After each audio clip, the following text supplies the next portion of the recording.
Halo Sobat Ruang Lampau. Senang sekali bisa bertemu kalian lagi di gerbang waktu ini. Sebelum kita mulai, coba absen dulu di kolom komentar, tonton dari kota atau asal mana nih kalian? Di sini adalah tempat kita membongkar setiap misteri dari masa lalu, belajar dari setiap lembar sejarah yang tertulis. Kalau kalian suka dengan perjalanan waktu seperti ini, jangan lupa ya, klik tombol like, subscribe, dan nyalakan lonceng notifikasi, supaya Ruang Lampau ini bisa terus menyajikan kisah-kisah yang berharga. Yuk, tanpa berlama-lama, mari kita buka tirai sejarah hari ini. Di sebuah desa tua di kaki Gunung Agung, ketika kabut turun dan angin membawa aroma dupa dari pura, ada suara bisik-bisik tentang naskah yang tak boleh dibaca sembarangan. Naskah itu disimpan di dalam peti kayu jati berukir naga dan bunga padma, disebut Lontar Pralaya, naskah kuno yang diyakini berisi ramalan tentang akhir zaman Nusantara. Lontar ini bukan sembarang tulisan. Ia ditulis di atas lembaran daun lontar muda yang telah dikeringkan dan diasapi selama berhari-hari. Huruf-hurufnya ditorehkan dengan pisau tipis dari logam hitam, lalu diolesi jelaga dan minyak kelapa agar tak mudah pudar. Dalam setiap guratannya, tersimpan doa dan kutukan, pengetahuan dan rahasia, yang hanya bisa dibaca oleh mereka yang disucikan secara spiritual. Konon, naskah ini pertama kali ditemukan kembali oleh seorang pemangku pada tahun-tahun setelah Perang Dunia, ketika dunia dilanda ketakutan besar dan orang-orang mulai mencari makna dari bencana. Ia menemukan gulungan lontar yang disembunyikan di bawah pelinggih, terbungkus kain putih kuno. Di dalamnya tertulis kalimat yang membuat bulu kuduk berdiri. Saat api dari laut selatan menjilat langit, dan suara besi menggema di puncak gunung, maka tanah para dewa akan goyah. Itulah tanda zaman berubah. Sejak saat itu, Lontar Pralaya menjadi legenda. Tak semua orang diizinkan melihatnya. Para tetua desa percaya, membaca lontar tanpa izin bisa mengundang masa yang belum waktunya datang. Namun, di balik cerita mistik itu, para peneliti modern justru melihat sesuatu yang lebih menarik. Mereka menduga lontar ini adalah bentuk peringatan ekologis dan spiritual dari masa lalu, tentang bencana alam besar, mungkin letusan gunung atau gempa, yang diingat dalam bentuk simbol dan puisi sakral. Entah ramalan, entah catatan sejarah yang disamarkan, lontar itu tetap menjadi misteri yang menghubungkan masa kini dengan masa silam. Dan dari sinilah perjalanan kita dimulai, menelusuri isi naskah yang konon memprediksi zaman akhir, namun mungkin justru berbicara tentang lahirnya dunia baru dari abu lama. Lembaran-lembaran naskah lontar itu tampak rapuh, berwarna kecoklatan, seperti kulit tua yang menyimpan rahasia berabad-abad. Tulisan Bali kuno di atasnya mengalir dengan irama indah namun sukar dibaca. Para ahli aksara yang meneliti lontar tersebut menyebutnya berbahasa campuran, ada unsur Sansekerta, Kawi, bahkan beberapa istilah yang tak dikenal dalam kamus bahasa manapun. Ketika diterjemahkan secara hati-hati, potongan pertama dari naskah itu berbunyi, pada masa ketujuh bumi, angin akan berbalik dari barat ke timur, laut akan naik ke daratan, dan gunung-gunung yang tidur akan berbicara. Baris itu menjadi pembuka dari apa yang disebut oleh para pemangku sebagai wewayangan pralaya, bayangan kehancuran.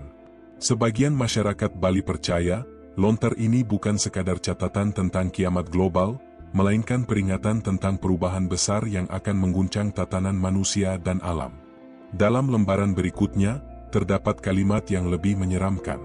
Saat manusia lupa pada tanah yang memberinya makan, dan meminum darah saudaranya, maka bumi akan menutup dirinya. Bagi orang awam, kata-kata ini terdengar seperti nubuat apokaliptik. Namun, seorang filolog dari Udayana, Dr. I. Wayan Gede Arthana, dalam catatannya menulis bahwa kalimat itu adalah metafora etis. Ia menafsirkan bahwa tanah yang menutup diri berarti bencana alam yang timbul akibat ketamakan dan rusaknya keseimbangan hidup manusia. Dalam pandangan itu, lontar ini berbicara bukan soal kehancuran total, tapi tentang siklus moral dan alam, sebuah peringatan dari leluhur agar manusia menjaga harmoni antara tubuh, bumi, dan langit. Namun tak semua tafsir sehalus itu. Beberapa peneliti spiritual di luar akademik mengaitkan lontar ini dengan konsep pralaya dalam ajaran Hindu, yaitu masa kehancuran semesta sebelum terciptanya dunia baru. Mereka percaya bahwa lontar-lontar seperti ini menyimpan pengetahuan suci yang diwariskan dari masa yang lebih tua, mungkin dari zaman sebelum catatan sejarah tertulis. Yang paling mengejutkan, dalam salah satu fragmen naskah, terdapat bagian yang seolah menggambarkan teknologi yang tak mungkin dimiliki masyarakat masa lalu. Dari langit turun pilar-pilar cahaya, membakar bumi dalam sekejap mata. Mereka yang bersembunyi di bawah batu dan air, akan menjadi saksi bagi hari tanpa matahari. Kalimat ini membuat banyak pembaca modern terpaku. Sebagian mengaitkannya dengan bencana alam besar, seperti letusan gunung api atau jatuhnya meteor, tapi sebagian lain berspekulasi lebih jauh. Mungkinkah itu gambaran kuno tentang senjata cahaya atau peristiwa besar yang bersifat global? Seorang peneliti budaya dari Leiden pada tahun 1970-an, Karel van Dijk, dalam arsip catatannya menulis bahwa lontar-lontar seperti ini seringkali adalah hasil sinkretisme antara kepercayaan lokal dan pengaruh India kuno.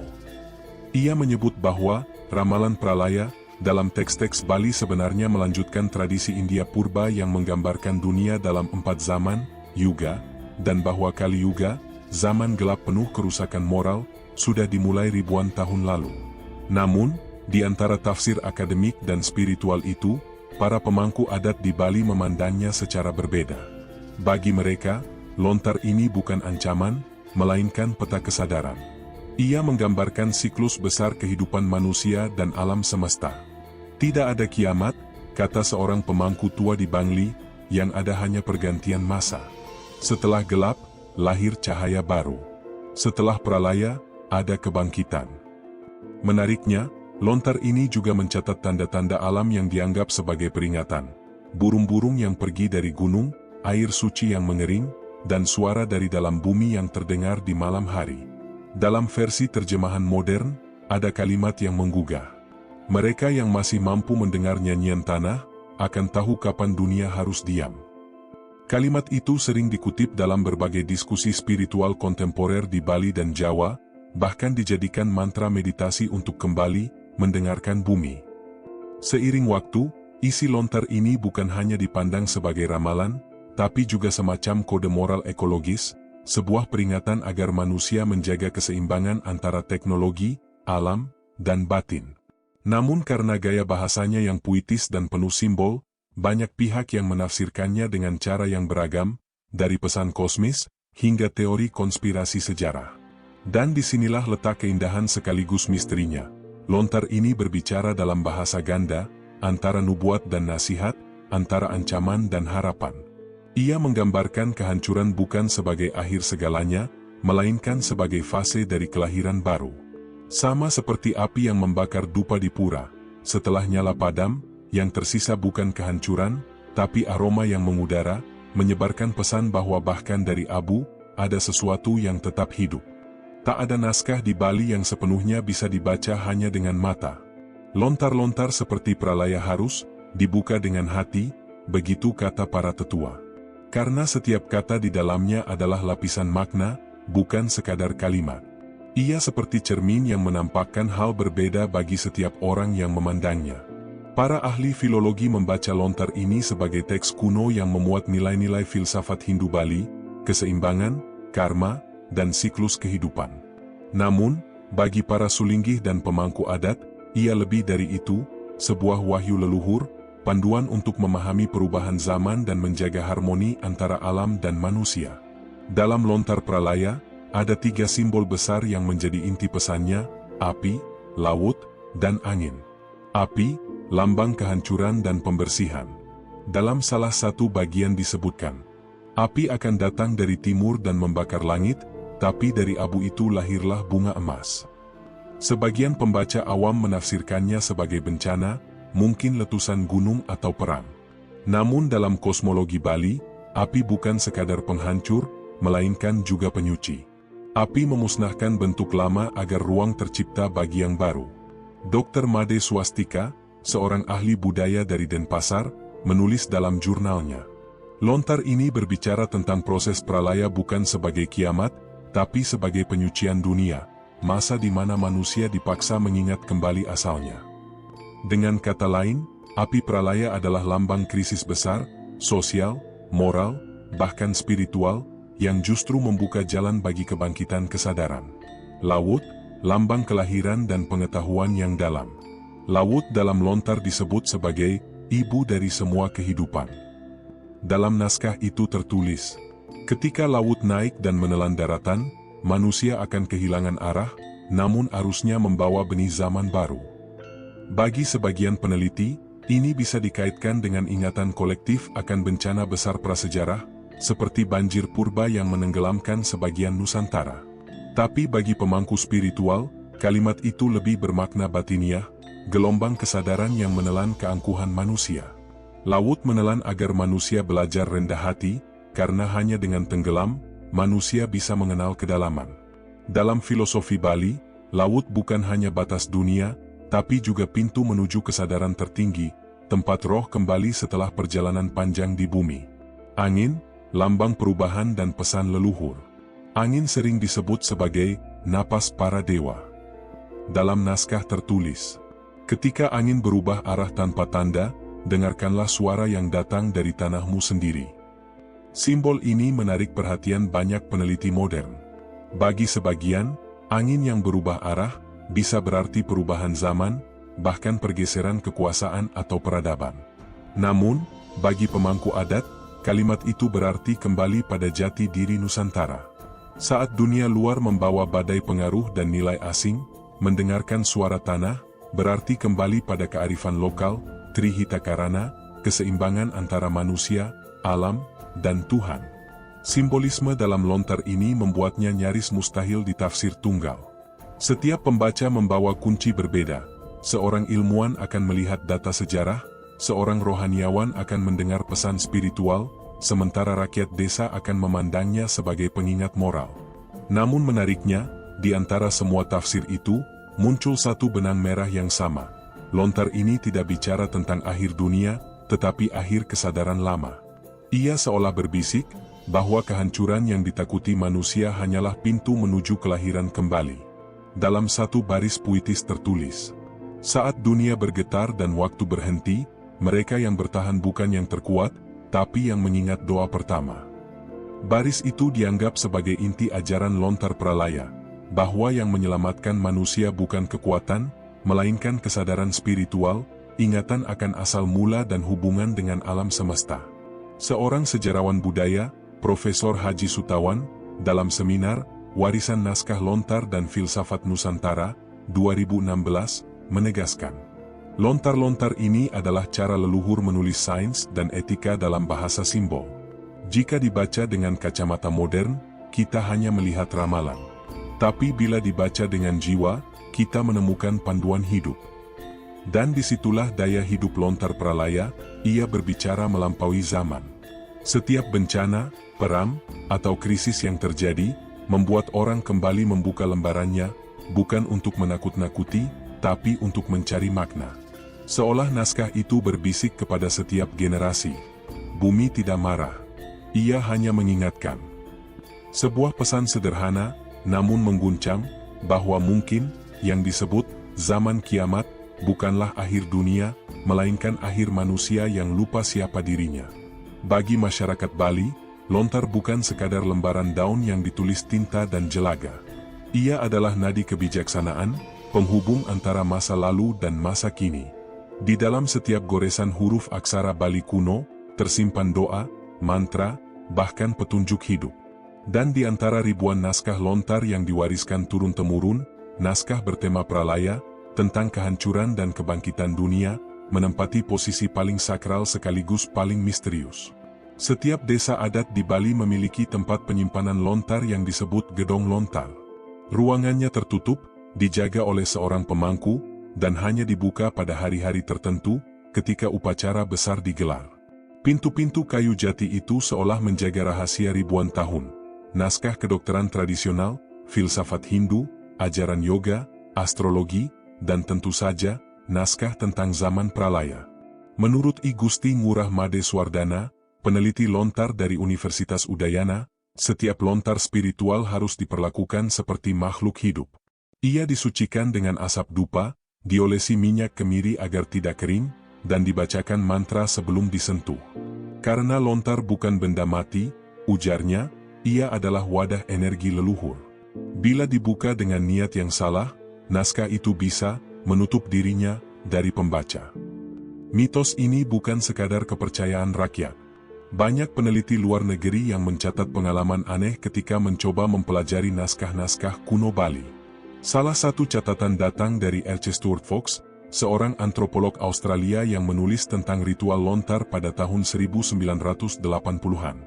Ia menulis dalam laporannya, "Saat saya mencoba membaca naskah yang disebut lontar pralaya, halaman-halamannya tampak bergeser, urutannya berubah, seperti tak ingin dibaca dalam logika waktu biasa." Masyarakat Bali percaya, lontar semacam itu memang memiliki jiwa penjaga, disebut Dewi Saraswati, Dewi ilmu pengetahuan dan kebijaksanaan. Karena itu, setiap kali upacara Saraswati Day tiba, semua naskah disucikan. Tak ada buku, tak ada teks yang boleh disentuh tanpa bunga dan dupa. Karena pada hari itulah, ilmu dianggap sedang tidur di pangkuan Dewi. Di banyak pura, naskah lontar dibacakan dalam upacara ritual bernama Mabebasan, tradisi membaca teks kuno dengan intonasi khas, mirip nyanyian mantra. Suara pembaca naik turun, mengalun seperti ombak yang membawa pesan para leluhur. Menurut tradisi, naskah pralaya jarang dibacakan di depan umum. Ia hanya dibuka oleh pandita atau balian tapakan yang memiliki izin spiritual, sebab isinya dianggap mampu memengaruhi kesadaran manusia dan membangunkan ingatan yang tertidur. Dalam salah satu lontar disebutkan, pembaca sejati bukan mereka yang menghafal, tetapi yang mengalami. Yang membaca dengan mata hanya tahu tulisan, yang membaca dengan jiwa, tahu rahasia langit. Itulah sebabnya, di banyak pura, lontar disimpan dalam keadaan tertutup rapat, diikat benang merah dan putih, simbol keseimbangan antara purusha, jiwa, dan prakriti, materi. Warna itu juga menjadi lambang dua kekuatan semesta yang menjaga harmoni dunia. Para pemangku adat percaya, isi naskah pralaya tidak ditulis untuk menakut-nakuti umat manusia, tetapi sebagai pengingat bahwa setiap zaman memiliki gelap dan terangnya sendiri. Seorang pemangku di daerah Gianyar pernah berkata dalam wawancara, "Kita sekarang hidup di masa peralihan, dunia cepat, manusia lupa sembahyang, dan alam mulai bicara. Itu tanda pralaya kecil. Tapi jangan takut, setiap pralaya selalu diikuti kelahiran baru. Itulah siklus Dharma." Makna ini diperkuat oleh tradisi spiritual Bali yang memandang waktu bukan sebagai garis lurus, melainkan lingkaran abadi. Dalam lingkaran itu, setiap kehancuran hanyalah bagian dari penyeimbangan kosmos. Itu sebabnya, masyarakat Bali tidak melihat akhir dunia sebagai bencana mutlak, melainkan sebagai proses penyucian. Dalam konteks budaya, lontar juga menjadi simbol kesinambungan. Ia ditulis, dibaca, disalin ulang oleh generasi demi generasi. Tangan-tangan muda yang belajar menulis aksara Bali di sekolah desa, pada dasarnya sedang mengulang ritual yang sama seperti nenek moyangnya ratusan tahun lalu. Dengan begitu, setiap goresan di daun lontar adalah jembatan antara masa lalu dan masa depan, pengingat bahwa ilmu, spiritualitas, dan kehidupan tidak pernah benar-benar terputus. Lontar-lontar itu, termasuk pralaya, adalah bentuk ingatan kolektif bangsa ini, ingatan yang menolak mati. Ia bertahan melewati kolonialisme, perang, bahkan modernitas yang mencoba menghapus hal-hal mistik. Dan mungkin, justru karena disimpan dalam kesunyian pura dan doa para pemangku, naskah-naskah itu tetap hidup. Sebagaimana kata pepatah Bali kuno, "Tutur tan ilang, kaweruh tan mati." Ajaran tidak hilang, pengetahuan tidak mati. Setiap peradaban besar di dunia memiliki versinya sendiri tentang akhir zaman. Namun, menariknya, banyak di antara ramalan itu memiliki pola yang serupa, seolah semua menatap ke arah yang sama, hanya dari sudut pandang berbeda. Di Amerika Tengah, bangsa Maya meninggalkan kalender batu yang berhenti pada tahun 2012, menandai berakhirnya satu siklus waktu besar yang disebut Beakatun ke-13. Di Timur Tengah, tradisi Abrahamik berbicara tentang hari kiamat, masa ketika langit terbelah dan bumi mengeluarkan seluruh isinya. Sementara di Nusantara, khususnya dalam naskah lontar-lontar Bali seperti lontar pralaya dan lontar roga Sanghara Bhumi, disebutkan masa Kali Yuga, zaman kegelapan, ketika manusia melupakan dharma dan hidup dikuasai oleh hawa nafsu. Anehnya, semua ramalan itu tampak menggambarkan situasi dunia kita sekarang, krisis moral, bencana alam, ketimpangan, dan manusia yang terjebak dalam pusaran teknologi tanpa arah spiritual. Lalu, apakah ini hanya kebetulan, atau memang ada benang merah kosmis yang menghubungkan semuanya? Menurut Dr. I. Made Bandem, pakar budaya Bali, konsep pralaya dalam lontar bukan sekadar kehancuran fisik, melainkan pergeseran kesadaran umat manusia. Bali tidak mengenal kiamat dalam arti lenyapnya dunia, ujarnya dalam satu wawancara. Yang lenyap adalah cara manusia memahami kehidupan. Pralaya adalah masa penyucian batin global. Pernyataan itu sejalan dengan tafsir beberapa spiritualis dunia terhadap ramalan Maya dan Veda. Tahun 2012, yang dulu ditakuti sebagai akhir dunia, ternyata dimaknai ulang sebagai awal pergeseran kesadaran planet, dari materialisme menuju spiritualitas baru. Dan menariknya, lontar-lontar kuno Nusantara telah menuliskan pola yang sama ribuan tahun lalu. Dalam lontar Roga Sanghara Bhumi, tertulis, Tan hana jagat len, nanging bumi anyar moksa. Wening, nanging urip. Wong ambari nasuk pangrasa anyar. Tidak ada dunia yang lenyap, tetapi bumi berubah wujud. Hening, namun hidup. Manusia diliputi kesadaran baru. Beberapa peneliti berpendapat, naskah ini mungkin menggambarkan transisi geologis atau iklim ekstrim purba yang dialami Nusantara, seperti letusan Gunung Toba atau tenggelamnya sebagian daratan kuno di barat Sumatera. Namun di sisi lain, para rohaniawan Bali melihatnya sebagai simbol transformasi spiritual manusia. Jika kita menelusuri jejak peradaban dunia, hampir semua kebudayaan besar pernah melewati pralaya-nya sendiri. Atlantis hilang di bawah laut, Mesir kuno runtuh di bawah pasir, Majapahit pun akhirnya sirna. Namun, setiap kehancuran selalu melahirkan sesuatu yang baru, seolah peradaban memang harus mati agar bisa berevolusi. Beberapa ahli modern bahkan mulai menyadari bahwa Nusantara memiliki posisi unik dalam narasi global ini. Teori Sundaland yang dikemukakan oleh ilmuwan seperti Stephen Oppenheimer dan Arisio Santos menyebutkan bahwa Indonesia kuno mungkin adalah pusat peradaban awal dunia. Ketika bencana besar, mungkin akibat mencairnya es dan naiknya permukaan laut, menenggelamkan sebagian besar wilayah, manusia purba berpindah ke berbagai penjuru dunia, membawa pengetahuan astronomi, pertanian, dan spiritualitas. Jika teori ini benar, maka naskah-naskah seperti Lontar Pralaya bukan sekadar ramalan, melainkan ingatan purba dari bangsa yang telah melihat siklus kehancuran dan kebangkitan sebelumnya. Menariknya, di Jawa, Jangka Jayabaya juga memuat pola serupa. Ramalan Sang Raja Kediri itu menyebut masa penuh kekacauan sebelum datangnya zaman keemasan.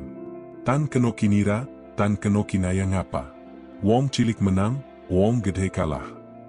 Tak bisa diterka, tak bisa dijelaskan. Yang kecil menang, yang besar kalah. Sementara di barat, Nostradamus menulis tentang Raja Besar terbit dari timur, yang akan membawa perubahan besar di dunia menjelang era baru. Jika semua simbol ini diterjemahkan ke konteks spiritual, maka timur bukan sekadar arah geografis, melainkan lambang kebangkitan kesadaran dari tempat matahari terbit. Dan disitulah Nusantara berdiri.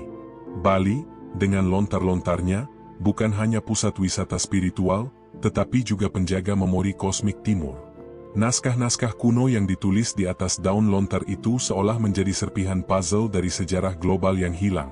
Potongan yang bisa menjelaskan mengapa manusia selalu terikat dalam siklus jatuh dan bangkit, tenggelam dan muncul, lupa dan ingat kembali. Kini, ketika dunia kembali bergolak, banyak mata spiritual tertuju ke Asia Tenggara, khususnya Indonesia. Mungkin bukan kebetulan jika di tanah inilah, masih tersimpan naskah-naskah kuno yang berbicara tentang kebangkitan kesadaran manusia. Karena seperti tertulis dalam lontar tua itu, yen wis peteng donya, sakawetan katon cahya. Ketika dunia telah gelap, dari timur tampak cahaya. Dan mungkin, cahaya itu bukan api, bukan bintang, tapi kesadaran manusia Nusantara yang perlahan mulai terbangun. Kini, ketika zaman bergerak begitu cepat dan manusia hidup dalam riuh teknologi, naskah-naskah lontar itu seperti suara halus dari masa lalu yang berusaha mengingatkan kita. Bukan untuk menakuti, tetapi untuk membangunkan. Para peneliti modern yang menelaah lontar-lontar Bali menemukan bahwa sebagian besar isi teks yang dianggap ramalan sebenarnya memiliki lapisan simbolik yang kompleks. Misalnya, istilah api dari Laut Selatan mungkin bukan bencana literal, melainkan lambang dari kekuatan besar, mungkin kekuatan ekonomi, budaya, atau ideologi yang datang dari luar dan mengubah wajah Nusantara. Sementara, tanah para dewa goyah bisa dimaknai sebagai perubahan nilai dan spiritualitas masyarakat ketika ajaran luhur mulai tergeser oleh materialisme. Menurut Profesor I Gusti Ngurah Windia, ahli filologi Bali, lontar-lontar seperti pralaya justru menegaskan bahwa kehancuran adalah bagian dari tata kosmos yang suci. Dalam pandangan Hindu Bali, ujarnya, segala sesuatu lahir, hidup, dan hancur, lalu lahir kembali. Pralaya bukan akhir, melainkan napas panjang dari semesta itu sendiri. Dari sudut pandang ini, naskah kuno itu bukan sekadar ramalan kiamat, tapi peta spiritual manusia, penanda bahwa kita sedang berada di ambang perubahan besar, baik secara moral, ekologis, maupun kesadaran batin. Bahkan beberapa rohaniawan Bali percaya bahwa lontar-lontar ini terbuka hanya pada waktu yang tepat, saat manusia siap memahami maknanya tanpa ketakutan. Fenomena ini sejalan dengan kebangkitan minat masyarakat terhadap ajaran-ajaran kuno Nusantara. Di banyak tempat, tradisi menulis dan membaca lontar kembali dihidupkan. Generasi muda Bali mulai belajar aksara dan bahasa Kawi, sementara peneliti luar negeri tertarik menafsirkan simbol-simbol yang tersimpan di dalamnya. Mereka menemukan bahwa di balik kalimat puitis dan metafora yang rumit, lontar menyimpan pesan universal, harmoni antara manusia, alam, dan kekuatan ilahi. Namun di sisi lain, naskah ini juga bisa dibaca sebagai cermin zaman. Kita hidup di masa di mana gunung meletus, laut naik, hutan terbakar, dan manusia kehilangan arah moral. Segalanya terasa sesuai dengan gambaran masa gelap dalam lontar. Tapi jika kita memahaminya secara spiritual, maka masa gelap ini hanyalah fase, seperti malam sebelum fajar. Mungkin itulah inti pesan dari para leluhur, bahwa kiamat sejati bukan ketika bumi hancur, tapi ketika manusia berhenti mencari makna. Dan sebaliknya, kebangkitan baru akan lahir saat kita kembali menyatu dengan akar spiritual yang telah lama ditinggalkan. Lontar-lontar tua itu, dengan huruf yang hampir pudar dan aroma dupa yang melekat di tiap lembarnya, seakan berbisik kepada kita. Waktu tidak bergerak lurus, ia berputar seperti roda. Apa yang runtuh hari ini, akan lahir kembali besok dalam wajah baru. Maka mungkin benar apa yang diyakini para tetua Bali, bahwa naskah kuno ini bukan ramalan tentang kehancuran, melainkan peringatan akan kelahiran kembali. Sebuah ajakan agar manusia Nusantara tak hanya bangga pada masa lalu, tapi juga siap menulis bab baru dalam sejarah dunia. Sebab, sebagaimana tertulis dalam salah satu lontar tua yang jarang dibaca, wong kang eling marang asale, bakal dadi cahyane jagat. Mereka yang mengingat asalnya, akan menjadi cahaya bagi dunia. Dan mungkin, cahaya itu sedang menyala, perlahan, dari timur, dari tanah yang disebut Nusantara. Sobat Ruang Lampau, luar biasa sekali perjalanan kita menelusuri kisah naskah kuno lontar dari Bali hari ini. Dari semua fakta dan cerita yang sudah kita bahas, bagian mana yang menurutmu paling menarik? Tulis di komentar ya. Nah, kalau video ini sukses menarik perhatianmu, itu artinya kita punya selera yang sama. Jadi, jangan lupa berikan dukungan terbaikmu, bagikan video ini ke teman-temanmu, tinggalkan like, dan yang paling penting, subscribe ke Ruang Lampau. Di episode berikutnya, kita akan memuat kisah-kisah yang menarik dan misterius atau kalian ingin memberikan ide untuk kita menyelami tentang kisah yang lain. Pastikan kamu sudah subscribe agar tidak ketinggalan. Sampai jumpa di perjalanan waktu berikutnya, dan teruslah belajar dari sejarah.